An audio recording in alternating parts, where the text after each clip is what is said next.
What's going on, everyone? Professor Zarnox here today, and we're going to be talking about how to beat Final Boss Escanor. And we're going to do so in roughly 10 minutes or so. So let's go. First thing I want everyone to know about this final boss, it is the hardest content in the game right now. So do not beat yourself up over it if you can't clear it. Even if you can't clear the easiest difficulty, that's completely fine. Just worry about buffing up your teams and come back to it. And when it comes for a rerun, it will be back, so don't worry, don't think you'll never be able to get this stuff again, it will return. So first thing you gotta do is make sure you got your preparations ready. You're gonna need a lot of stamina potions, and you're gonna need a lot of patience, because quite frankly, this is going to be happening quite a bit. Alright, now that we got that out of the way, let's actually talk about some things like teams. The most important thing to note here is the most common team just to use to clear pretty easily is going to be the Sariel, Tarmiel, Merlin, and Red Liz. You're going to want an HP defense set on basically everyone except Sariel. You're going to want attack defense on him. Now, there are other teams you can run. There is an SR Bond team as well as a Reflect team that's very good for high scoring, but we won't be covering those in the video because they can be very niche and there's a lot of information that you got to know and that I won't be able to cover in a quick, concise video, but you can always check out Seaton and other YouTubers and they will definitely have some good videos on them. So, let's hop into Phase 1 first. First thing you gotta know about Phase 1 is you're fighting a glorified green Escanor with a couple extra caveats. First thing, when he hits 30% health, he'll become invincible. So you gotta kind of plan for that and either survive it for 2 turns or try and kill him before he reaches that threshold. Every 3 turns, he will do an AoE amplified card that reduces card level, so you're gonna want a stance or some way to defend for that. And make sure you don't have too many cards merged. As well as at the end of the phase, you're gonna want to leave it with a level 3 freeze as well as your killing ultimate. And note that when he gets to max ult gauge, he basically becomes immune to CC, but before then, you can still CC him and attack disable and all that. So, it's not too bad, but definitely something you got to keep in mind as you go through that phase. So that's the fairly easy phase. Let's talk about Phase 2, the harder one now. This phase is almost entirely RNG dependent, and honestly, you just really got to hope you get lucky and not screwed over by really bad draw cards or like level 3 cards constantly. So if you got to quit a lot, this is where it's going to happen. Good thing to note is Escanor will lock out ultimates and ult gauges for the first 2 turns, so you're going to have to wait until you can freeze and then hit him with an ult. His buffs no longer fall off, so if you have excess freeze cards, they're not necessarily bad. You can use it to remove his buffs, but at the start of his turn, he will remove a freeze, so you can't freeze him for a turn or anything like that.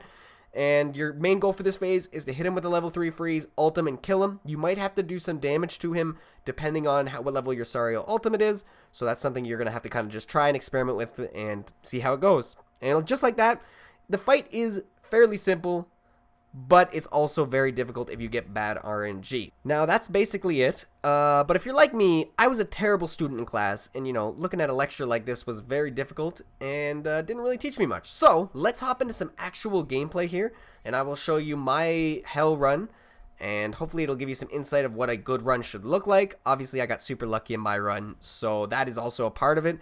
So, let's hop into the gameplay. Let's go! Alright everyone, we are doing our review of my hell clear. It took me, oh my gosh, way too long to actually get this. I probably sat recording this for 2.5 hours before I finally got my hell clear. I think I got like 2 clears in that entire 3-hour sitting I did. It wasn't great, and I'll tell you now, like I said, this is a very hard fight, so don't beat yourself up over it if you end up getting beat a few times or beat a lot, because it beats the best of us. Honestly, even the big whale accounts might struggle with this a fair bit because a lot of it does come down to RNG. So first turn, pretty simple stuff. He will usually go for Merlin, so I just dump all my attack cards. The idea of the first phase, like I said in the video, is we want to get him to close to as 30% as possible and either kill him or transition it to a point where we have like a Tarmiel stance for the 2 turns, and we got some really good RNG here. We got a couple stances, or we got a couple stance cards. Now, one thing we do have to keep in mind is next turn he will put the AoE card that basically reduces all our card levels, so we just gotta kind of think about that as we move forward here. So I don't want to merge anything, and we want to use our level 2s this turn. We're gonna put a little damage on the board. We got our damage reduction shield, so we're just chilling right now. So we got another freeze, which is good. So, another thing, like I said too, you gotta remember with this phase, the primary goal here is to try and make sure you move into the second phase with your Sariel ultimate as well as a freeze. That makes the world of a difference. So right now we're just gonna drain his ultimate here, and I don't think we'll push him under 30% if I recall. So we'll just let Merlin do her thing. We'll hit with the level 3, and like I said, he's going to do that AoE you'll see here in a second, Amplify attack. So he'll buff himself like he does every turn. He's going to do his AoE Amplify, and this would reduce card level. So if we had the level 2 merge, it becomes a level 1. We don't want that. Alright, so he's got ultimate again. The nice thing, and another reason I didn't mention his buffing aspect on the first phase, is because it doesn't really affect you all that much, because when he gets to full ult gauge, he just basically gets rid of his buffs. So it's not really that much of a nuisance. It's more of just making sure you watch who gets ultimated and making sure you have the necessary tools available to survive. So we're just going to hit him with the card. We want to try and get him down to 30%. If Tarmiel can kill with his ult, that's great. If not, we want to just set it up so we'll be fine if we do have to take an Escanor out. We always love to see when RNG picks either one of the Angels here to attack, because they're significantly more tanky than Merlin. So we've got our ultimate, got our freeze cards. Our freeze cards are going to get drained probably, if I recall correctly. But we're going to put up the shield, and I don't think this pushes. I think I do have to defend for 2 turns from his invincibility. But it just goes to show, I have a 6/6 Tarmiel, and still only hit 85k with a HP defense set. So keep that in mind, that's not an easy threshold to push. You could do it with Merlin on an attack set, but personally I find you have to run health defense on her because she takes way too much damage. So he's going to ult Zariel, which is fantastic. Again, a lot of luck into this. Sometimes he just single targets Merlin out of nowhere, like he just goes wound in for her, and then you're doomed. So obviously we'll heal up a little bit thanks to the red Liz in the back. We'll put up the stance and just survive this turn. We're just going to dump cards here. He's going to hit with the AoE Amplify card, which means we're going to lose our level 2 freeze. But, you know, it's just one thing you just got to keep in the back of your head. Don't get too attached to, like, if you've got a level 2 and almost a level 3 freeze, assume you're probably going to lose it. Buff's coming in. It's fine. He's going to throw Cruel Sun. He's really not liking Sariel on this run, which is amazing, because there's some runs that I actually lost in the first phase because Merlin just gets destroyed.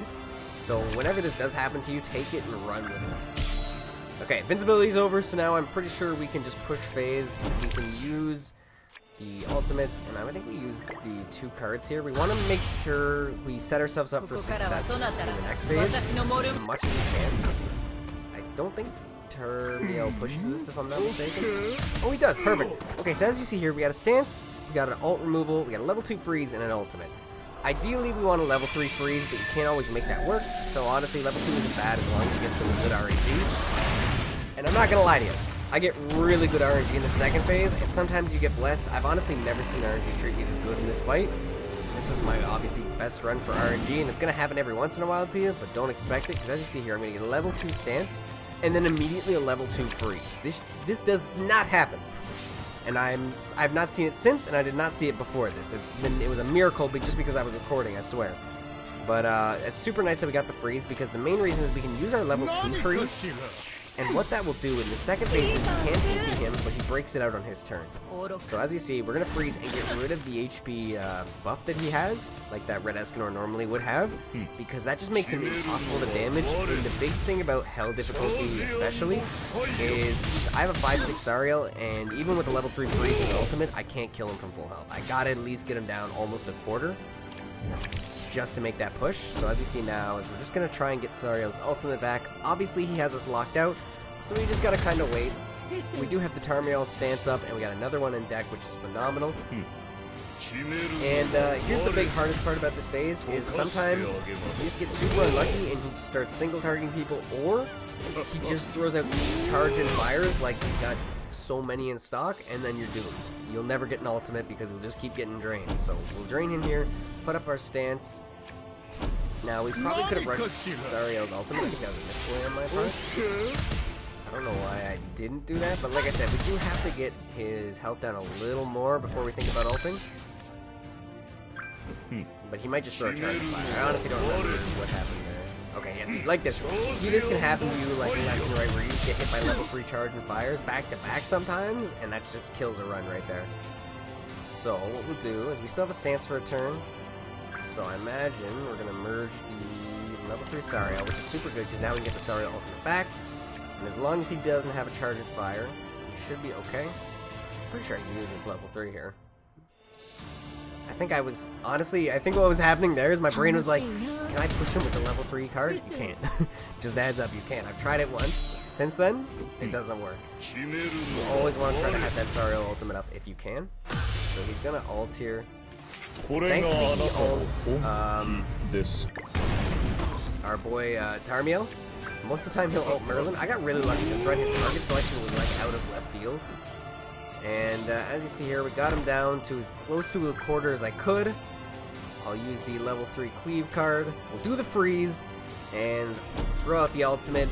And we're gonna watch the ultimate because, you know, we earned it after that difficult battle with Escanor.